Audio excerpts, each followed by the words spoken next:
বন্ধুরা, সম্পূর্ণ ভিডিও দেখতে চ্যানেলটি সাবস্ক্রাইব করুন। গল্পের শুরুতে দেখা যাবে রান্নাঘরের সেই রুদ্ধশ্বাস মুহূর্তে যখন সোহাগের হাতের খুন্তির আঘাতে অপরাধীর হাতের বিষাক্ত বোতলটি ছিটকে পড়ল, তখন যেন পুরো বাড়ির ভাগ্য এক মুহূর্তের জন্য থমকে গিয়েছিল। সূর্যের গর্জন আর সোহাগের রণচণ্ডী মূর্তি দেখে সেই ছদ্মবেশী লোকটা মাটিতে লুটিয়ে পড়ে। সূর্য তার কলার চেপে ধরে যখন সত্য জানতে চায়, লোকটা ভয়ে তোতলাতে শুরু করে। সে জানায় এই ষড়যন্ত্রের মূলে ছিল প্রতাপ চ্যাটার্জি, যে সূর্যের উত্থান সহ্য করতে পারছিল না।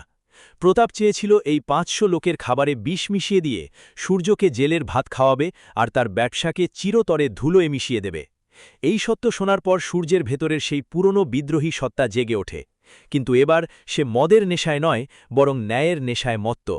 বিট্টুদা তৎক্ষণাৎ পুলিশে ফোন করেন, কিন্তু সূর্য বাধা দিয়ে বলে, বিট্টুদা, পুলিশ আসার আগে আমাদের কাজ শেষ করতে হবে।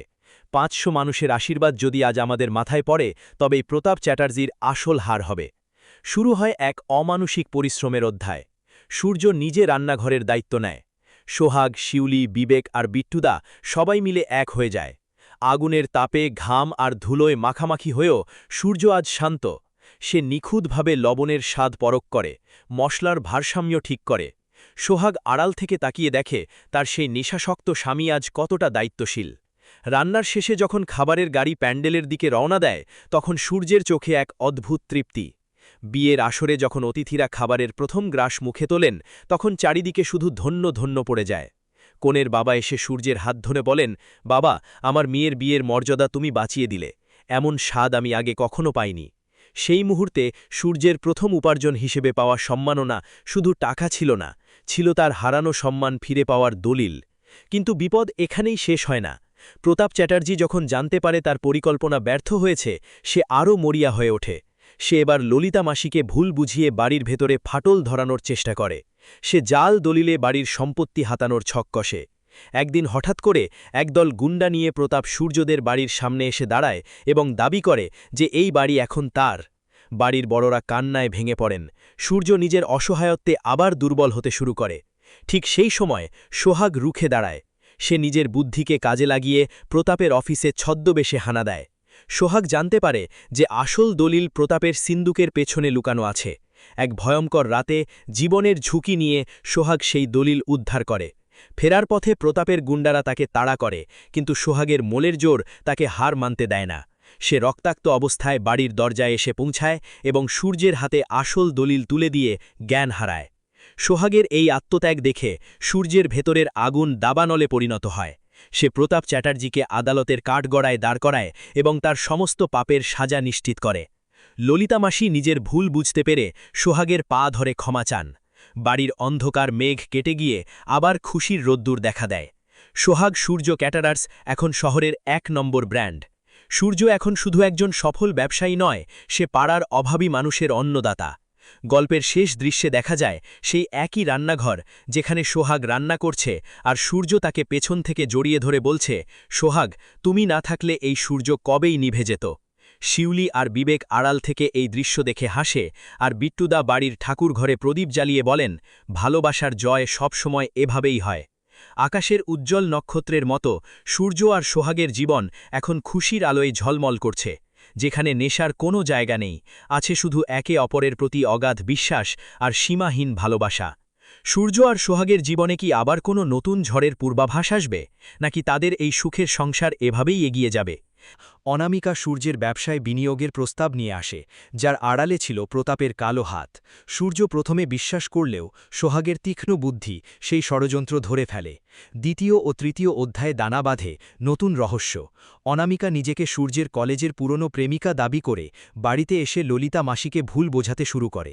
বাড়ির মধ্যে আবার শুরু হয় ফাটল ধরার চেষ্টা। চতুর্থ অধ্যায়ে প্রতাপের গুন্ডারা কেটারিংয়ের গোডাউনে আগুন লাগিয়ে দেওয়ার চেষ্টা করলে বিট্টুদা নিজের জীবন বাজি রেখে সেই বিপদ রুখে দেন, কিন্তু তিনি গুরুতর আহত হন। পঞ্চম ও ষষ্ঠ অধ্যায়ে দেখা যায় সূর্যের আত্মবিশ্বাস টলমল শুরু করে যখন অনামিকা কিছু জাল ছবি দেখিয়ে সোহাগের মনে সূর্যের প্রতি সন্দেহ জাগানোর চেষ্টা করে। কিন্তু সোহাগ দমে যাওয়ার পাত্রী নয়। সপ্তম ও অষ্টম অধ্যায়ে সোহাগ গোপনে অনামিকার আসল পরিচয় খুঁজতে গিয়ে আবিষ্কার করে যে সে আসলে প্রতাপের পালিত মেয়ে। নবম অধ্যায়ে সোহাগ সূর্যের সামনে সমস্ত সত্য তুলে ধরে এবং তাদের বিশ্বাস আরও মজবুত হয়। দশম ও একাদশ অধ্যায়ে গল্পের মোড় ঘোরে যখন এক বড় সরকারি কন্ট্রাক্ট পাওয়ার লড়াইয়ে সূর্য ও প্রতাপ সামনাসামনি দাঁড়ায়।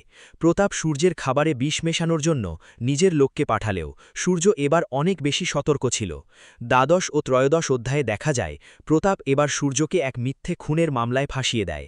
সূর্যের গ্রেপ্তারির খবরে বাড়ির বড়রা ভেঙে পড়লেও সোহাগ রণচণ্ডী মূর্তিতে মাঠে নামে। চতুর্দশ ও পঞ্চদশ অধ্যায়ে সোহাগ নিজে উকিলদের সাথে কথা বলে এবং বিবেক ও শিউলির সাহায্যে সেই খুনের রাতের আসল সিসিটিভি ফুটেজ উদ্ধার করে। ষোড়শ অধ্যায়ে আদালতের কাঠগড়ায় যখন সোহাগ প্রমাণ পেশ করে তখন প্রতাপের মুখোশ সবার সামনে খুলে যায়। সপ্তদশ ও অষ্টাদশ অধ্যায়ে সূর্য সসম্মানে মুক্তি পায় এবং ললিতা মাসি অনুতপ্ত হয়ে বাড়ির চাবি সোহাগের হাতে তুলে দিয়ে তাকে বাড়ির সত্যিকারের রক্ষী বলে মেনে নেন। ১৯ ও ২০ অধ্যায়ে ব্যবসার পরিধি আরও বাড়ে। তারা এখন অনাথ শিশুদের জন্য বিনামূল্যে খাবার দেওয়ার প্রজেক্ট হাতে নেয়। ২০তম অধ্যায়ে প্রতাপ চ্যাটার্জি সর্বশান্ত হয়ে পথে বসে এবং শেষবারের মতো আত্মঘাতী আমলার চেষ্টা করে, কিন্তু সূর্যের ক্ষমাশীল মন তাকে মৃত্যুর মুখ থেকে ফিরিয়ে আনে। ২১ ও ২২ অধ্যায়ে দেখা যায় প্রতাপ নিজের ভুল বুঝতে পেরে সূর্যের পায়ে পড়ে ক্ষমা চায় এবং তার সমস্ত সম্পত্তি জনকল্যাণে দান করে দেয়। ২৩ অধ্যায়ে শিউলি আর বিবেকের বিয়ের সানাই বাজে, যেখানে সূর্য ও সোহাগ বড় ভাই বোনের দায়িত্ব পালন করে এক রাজকীয় আয়োজন করে। ২৪ অধ্যায়ে দেখা যায় সোহাগ সূর্য কেটারার্স জাতীয় পুরস্কারে সম্মানিত হচ্ছে।